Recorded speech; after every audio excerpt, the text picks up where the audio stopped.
পৃথিবীতে এখন পর্যন্ত এমন কোনো মানুষ দেখি নাই যারা আল্লাহ এবং তার নবীর শানে অথবা যে কোনো ধর্মের পণ্ডিত বা গুরুদের শানে যখন কোনো বেয়াদবি করে এদের সুস্থ মৃত্যু হইতে। আজকে সালমান রুশদি মৃত্যু পথে, তার এই মৃত্যুর কারণও আল্লাহর রাসূলকে নিয়ে তার করা যে বিরূপ মন্তব্য এমনকি বিকৃত কিছু লেখনী ছিল, সেইটার কারণেই আজকে তাকে এইভাবে কোপানো হয়েছে।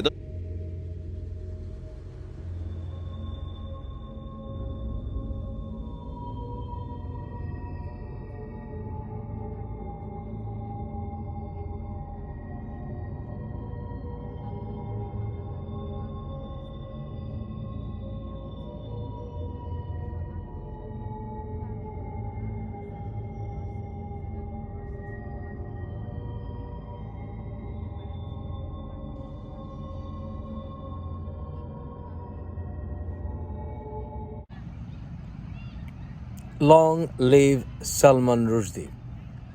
Long live freedom of speech. All religions have their fair share of extremists and terrorists. Almost all religious scriptures have extremist, outdated verses. Because the religions are the reminiscence of the barbaric past. But there is a difference between today's Islam and other religions. Islamic scriptures not only teach how to hate, who to hate, why to hate, but also how to execute hate. Islamism is the biggest threat to human dignity today. Salman Rushdie was attacked by a knife. Salman Rushdie was stabbed 15 times.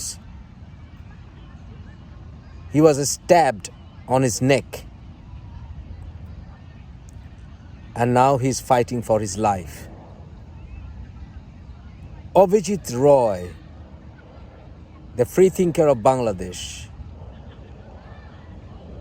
was stabbed in his neck. Almost all freethinkers who were killed in Bangladesh were killed either with a machete or a knife. The man who stabbed Salman Rushdie could have shot him. Probably that would have been easier for the assailant to kill him. But why did he choose a knife? Because in Quran, chapter 8, verse 12, it calls upon the Muslims and the angels to hit on the neck and on the fingertips, and to send terror into the hearts of the enemies of Islam. Avijit Roy's wife had lost her thumb when her husband was killed in Bangladesh. The hadiths and the various verses of the Quran teach how to throw abuses, which words to use, how to brand non-believers as mentally derailed, how to insult the intellectuals who do not understand the Quran or go against the Quran, and how to call them Abu Jahl, father of the ignorant, regardless of how educated they are. Quran also teaches how to attack unitedly, how to hate the Jews, how not to trust the messages from the non-believers, how not to make friends with the non-believers, and why a Muslim should take pleasure and peace at heart by giving humiliating deaths to the enemies of Islam.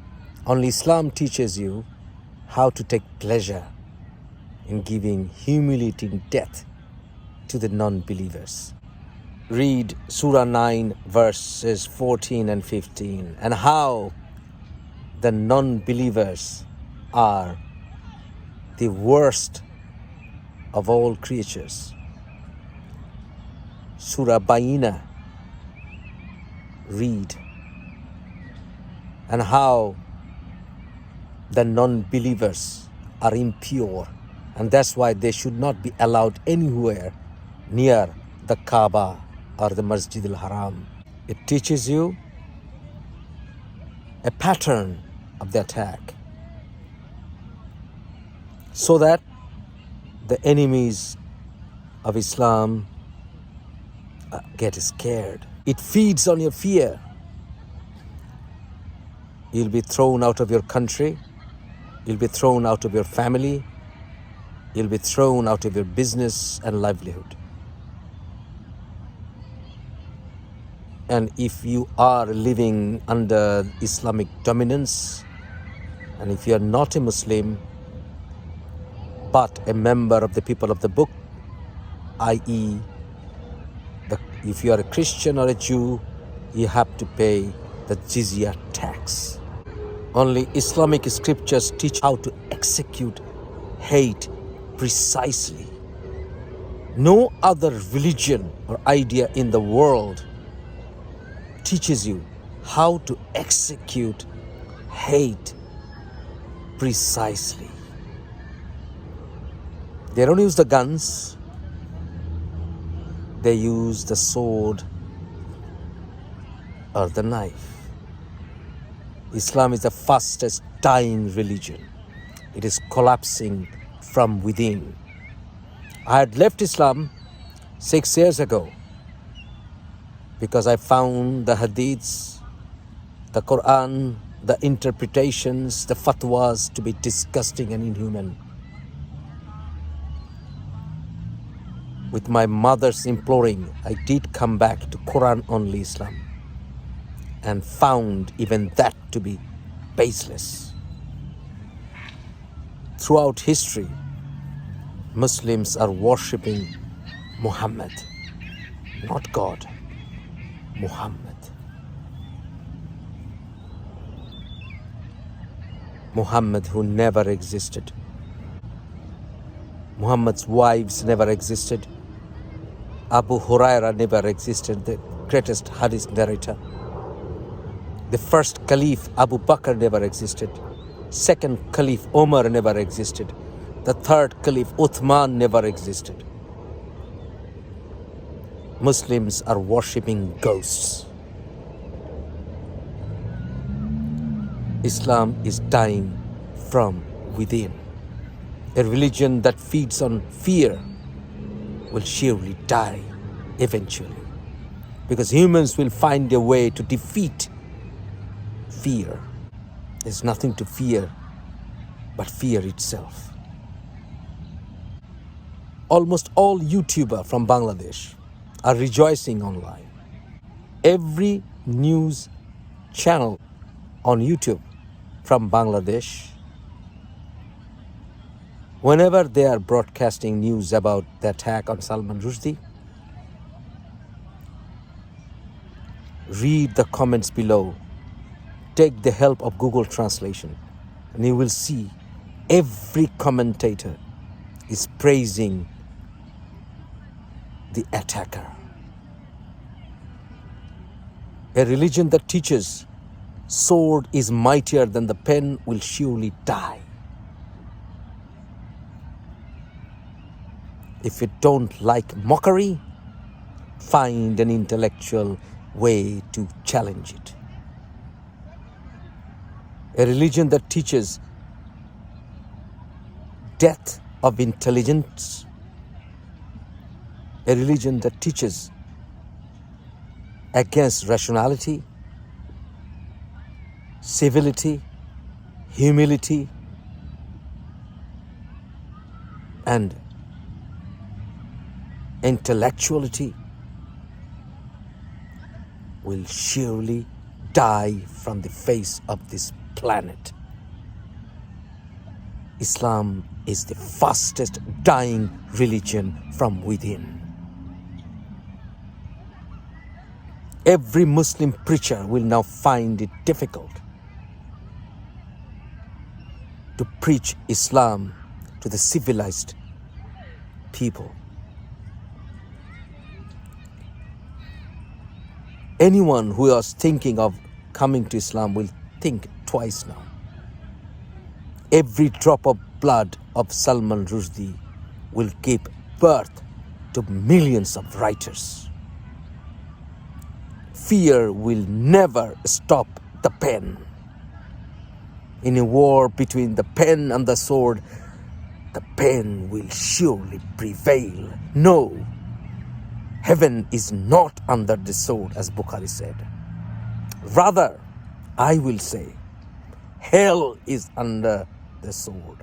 One who lives by the sword will die by the sword, and the pen will ensure the eventual death of the sword.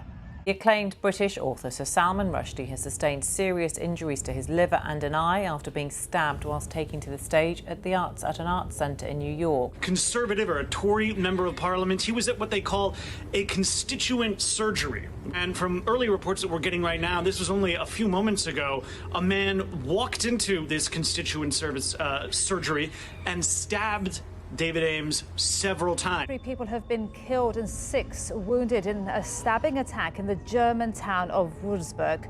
Police said a 24-year-old Somali man was shot in the leg before being arrested. A machete-wielding mob has hacked to death a blogger in the Bangladeshi capital, Dhaka. Avijit Roy, a US citizen of Bangladeshi origin, was an atheist who advocated secularism in the Muslim-majority nation. Witnesses say he and his wife were set upon while returning from a book fair. Who is the founder of the country's only gay magazine. So he was in his house and with a friend, and some people came in and basically used machetes to hack them to death. In Bangladesh, the 4th blogger so far, and there seems to be a clear pattern here as well in all 4 cases, all four bloggers killed just this year. They were all writing against Islamic fundamentalism. They were all killed out in the open, very publicly. They were slaughtered, hacked to death with machetes and cleavers. Hello, welcome. This is 180 News. I am Akash, a 28-year-old Bangladeshi law student who was critical of radical Islamists, have been hacked to death in Dhaka by machete-wielding militants. ITV News shows a man with bloodied hands and a knife. Our women have to see the same. Just after a man was killed near an army barracks in London.